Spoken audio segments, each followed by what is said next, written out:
Ah, bien sûr, moi j'ai été très attentif parce que bon, Vincent est un personnage extraordinaire. C'est un orateur, mais en plus ce qu'il dit a du sens. C'est tellement, ça paraît tellement simple, tellement évident qu'on l'absorbe tout ça. Non, non, non, moi j'étais ravi de cette intervention sur ce sujet de la résilience. Et puis de pouvoir à un moment donné expliquer comment ça fonctionne dans notre groupe avec les résultats qui sont toujours là, même si on les banalise.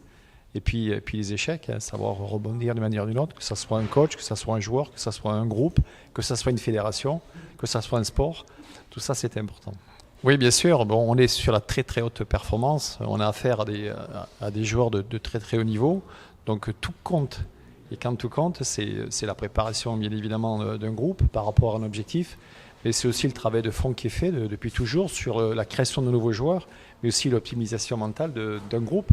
Et tout ce travail qui est fait autour d'une préparation mentale du staff, du head coach qui est Vincent, mais aussi de certains joueurs, c'est important. Oui, bien sûr, parce on s'est installé dans la durée, c'est important. Bon, Vincent est là depuis 2009. Avec lui, on a bâti un palmarès sans précédent pour le basket masculin français et avec des objectifs qui sont encore très hauts. Bon, 2024 se profile l'année prochaine. 2023, c'est la Coupe du Monde. On a un groupe qui est très très motivé. On a su rebondir de nos échecs. Je pense en particulier à 2017 où c'était la transition d'un groupe vers un deuxième groupe. Et je pense que Vincent avec le staff a fait un très très bon travail. On sait se nourrir de ça. Et comme il a dit d'ailleurs, la défaite de 2017 a permis de bien bâtir 2019.